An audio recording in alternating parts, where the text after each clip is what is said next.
Olá, seja bem-vindo a mais uma aula de matemática. Eu sou o professor Welber Cavalcante. Essas são as aulas 29 e 30 do setor A, Relação Fundamental da Trigonometria. Retomar a relação fundamental, aplicar a relação fundamental nas resoluções das equações e obter outras relações trigonométricas a partir da relação fundamental. Então, a primeira coisa, nós vamos aqui revisar o que nós vimos na aula anterior. Nós vimos na aula anterior sobre secante, cossecante. Se você não assistiu essa aula, é importante que você assista. A secante é 1 sobre cosseno de alfa, cossecante é 1 sobre seno de alfa e cotangente é 1 sobre tangente, ou cosseno de alfa sobre seno de alfa. Relação fundamental da trigonometria. Então aqui só um resuminho para você entender onde está localizada essas retas que o professor acabou de falar. Então aqui a nossa cossecante, né, é 1 sobre seno, e quem que é? É OM sobre OP. Tá certo? Temos OM sobre OP. Essa daqui é a cossecante.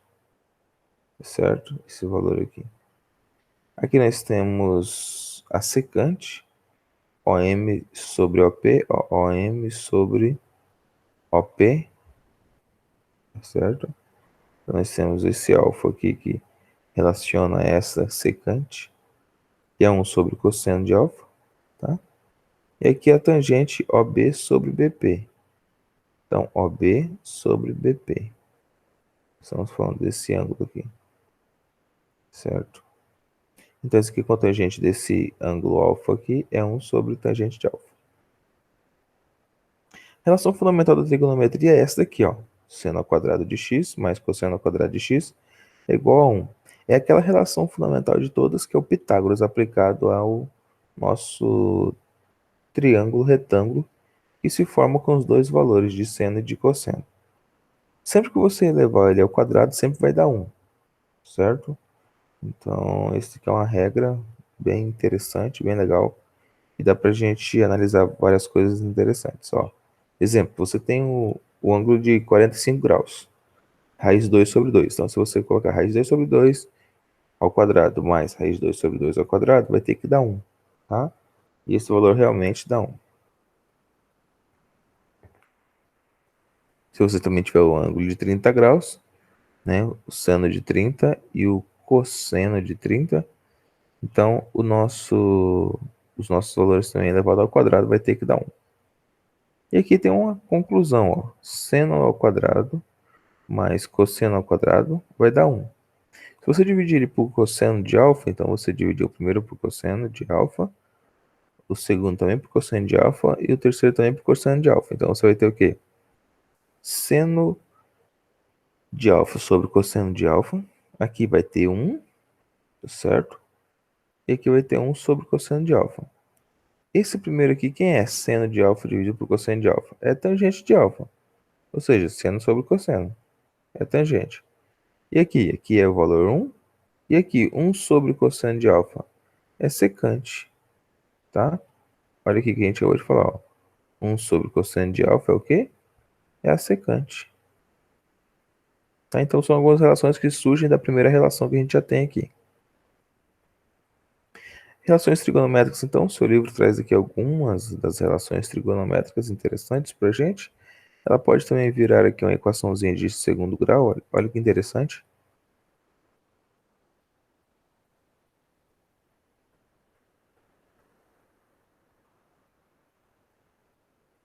Algumas outras relações trigonométricas que o professor já comentou com vocês. Primeira questão. Classifica um verdadeiro ou falso a cada uma das afirmativas a seguir, justifica a resposta. Então, seno ao quadrado de 20 graus mais cosseno ao quadrado de 20 graus é 1, verdadeiro. Já entendemos sobre isso aqui, tá certo? Sempre que você tiver o quadrado de dois ângulos iguais, o seno e o cosseno são valores complementares, então vão dar resultado 1. Letra B. Seno ao quadrado mais seno ao quadrado de 90 menos x é igual a 1. Seno ao quadrado de x mais seno ao quadrado de 90 menos x é 1. Isso é verdade. Por quê? Porque 90 menos x é um ângulo complementar de x, ou seja, o que falta para chegar em 90. Ok? O que falta para chegar em 90.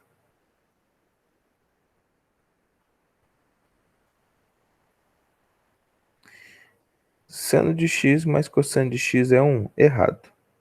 Seno de x mais cosseno de x é qualquer outro valor, mas não vai dar um valor 1. Tá bom? Exemplo, você tem seno de 30 mais cosseno de 30. Tá? Então, seno de 30 é meio. E cosseno de 30 não é meio, é raiz 3 sobre 2. Então, vai dar um valor diferente de 1.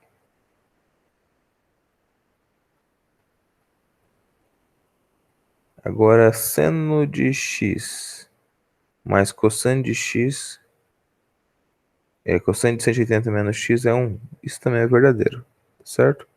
Por quê? Porque 180 menos x é o nosso complemento. É o nosso complemento em relação ao seno de x.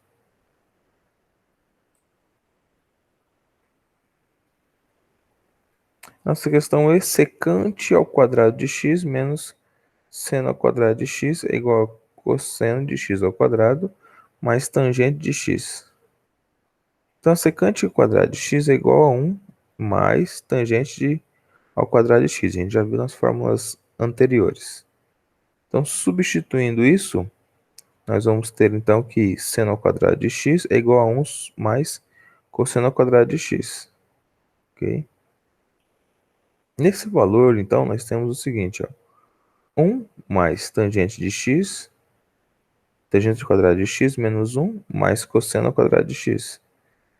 E mais cosseno ao quadrado de x mais tangente ao quadrado de x. Ou seja, a gente adicionou aqui esses valores aqui, ok? Cosseno ao quadrado de x, ou seja, para a gente zerar essa parte aqui. Então, ficando assim, tangente ao quadrado mais cosseno de x ao quadrado é igual a cosseno ao quadrado de x mais tangente ao quadrado de x, ok? Nós zeramos os valores aqui e ficamos apenas com esse. Então, a formação verdadeira, tá? Então, essa formação é verdadeira. Secante ao quadrado de x menos seno ao quadrado de x é igual a cosseno ao quadrado de x mais tangente ao quadrado de x. Então, foi só uma organização aqui, utilizando a ideia da secante e da cotangente. Perguntinha número 2, determina o valor real para m se seno de alfa é igual a raiz de m menos 1 e cosseno de alfa é m mais 1 sobre 2. Então temos aqui o seno ao quadrado de alfa mais cosseno ao quadrado de alfa igual a 1. Então nós vamos ter o quê? Quem é o seno? O seno é o primeiro. Raiz de m menos 1 ao quadrado. E quem é o cosseno? O segundo, m mais 1 sobre 2. M mais 1 sobre 2 ao quadrado. Então, desenvolvendo isso, eu vou chegar na equaçãozinha de segundo grau, m ao quadrado mais 6m menos 7. O discriminante, ou seja, delta, vai dar 4. Fazendo aqui o x', x duas linhas, ou o m', o m duas linhas, nós temos menos 6, que é o b, mais ou menos a raiz de 64, que é 8, sobre 2, ficando assim m igual a menos 7 ou m igual a 1, certo? Então, se m for menos 7, nós vamos ter raiz de m menos 1. Então, não pertence aos números reais.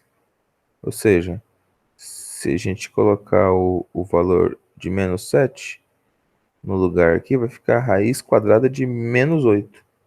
Então, isso não acontece. Agora, se eu substituir o m igual a 1 no lugar do raiz de m aqui, então eu vou ter 1 menos 1 vai ter 0, ou seja, então a raiz de 0 ela pertence aos números reais.